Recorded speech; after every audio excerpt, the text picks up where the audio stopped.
संबळच्या निनादात शिवयोगी श्री सिद्धरामेश्वर महाराजांच्या हातातील योगदंडाचे मानकरी देशमुख यांच्या वाड्यात विधिवत पूजा करण्यात येऊन बुधवारी दुपारी यात्रेतील धार्मिक विधींची अत्यंत मंगलमय वातावरणात सांगता करण्यात आली।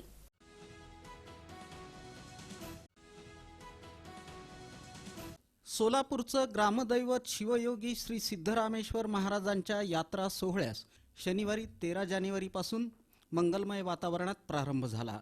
तत्पूर्वी सोहळ्यातील धार्मिक विधींना शुक्रवार पेठेतील कैलासवासी रामचंद्रप्पा शेटे यांच्या वाड्यात गुरुवार दिनांक 11 जानेवारीपासून योगदंडाच्या विधिवत अशा पूजनानं भक्तिभावानं प्रारंभ झाला होता।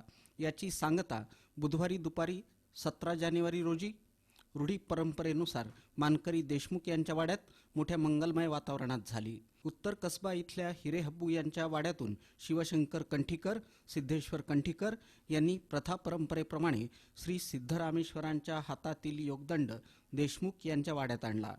त्यानंतर या ठिकाणी यात्रेचे प्रमुख मानकरी सागर हिरेहब्बू, मनोज हिरेहब्बू, जगदीश हिरेहब्बू, विनोद हिरेहब्बू, विकास हिरेहब्बू यांच्यासह शिवशंकर हब्बू, राजेश हब्बू, विजयकुमार हब्बू, ओंकार हब्बू, गणेश हब्बू, अमित हब्बू, आकाश हब्बू यांचं आगमन झाल्यानंतर मानकरी राजशेखर देशमुख तसंच सुधीर देशमुख यांच्या हस्ते योगदंडाचं विधिवत पूजन करण्यात येऊन आरती करण्यात आली। या प्रसंगी सोमशंकर देशमुख, शीला देशमुख, सुदेश देशमुख, आमदार विजयकुमार देशमुख, संगीता देशमुख, शिल्पा देशमुख, शमा देशमुख, स्नेहा देशमुख, निखिल देशमुख, अक्षता देशमुख, अनिशा देशमुख, डॉक्टर किरण देशमुख, डॉक्टर उर्वशी देशमुख, सिद्धेश देशमुख, अभिराज देशमुख आदींची उपस्थिती होती।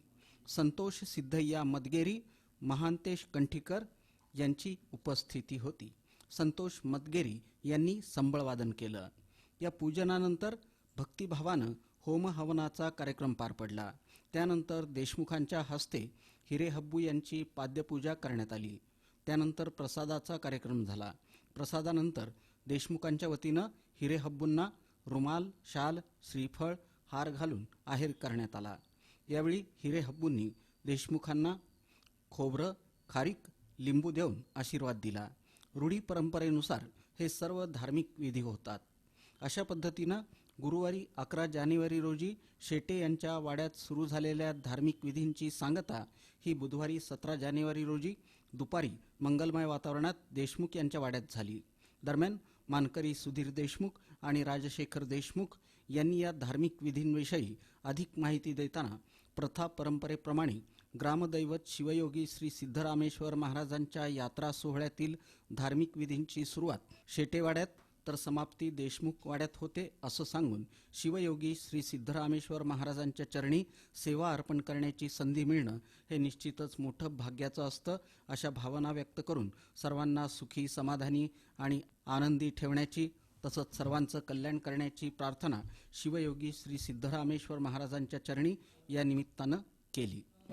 सिद्धेश्वरांना एवढंच मागणं आहे की बाबा जी परंपरा चाललेली आहे आणि भक्तगणांची यावर्षी तुम्ही बघितलात की भक्तांची संख्येमध्ये बी भरपूर वाढ होत आहे। समजा सध्याच्या आता जे एकंदरीत एक प्रदूषित जे वातावरण आहे प्रत्येक क्षेत्रात तो ते निवळून का नाही भक्तिमय आणि आनंदमय हा वातावरण राहावं आणि जे भक्तगण आहेत त्यांची उत्कर्ष व्हावं, त्यांचं बरोबरही उत्कर्ष व्हावं, त्यांचा सर्व थरातून त्यांची उत्कर्ष व्हावं हीच आमची सिद्धेश्वराच्या चरणी प्रार्थना। शेवटची जे कार्यक्रम आहे ते देशमुख वाड्यात होतो तर आपण सर्व हब्बूरायांचे विधिवत पूजा करून योगदंडाची पूजा करून आणि प्रसाद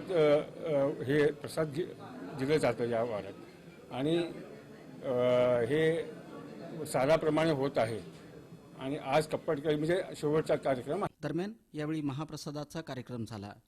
या प्रसंगी यात्रेचे मानकरी तसंच श्री सिद्धेश्वर देवस्थान पंच कमिटीच्या सदस्यांसह विविध क्षेत्रातील मान्यवरांची, भक्तगणांची उपस्थिती होती।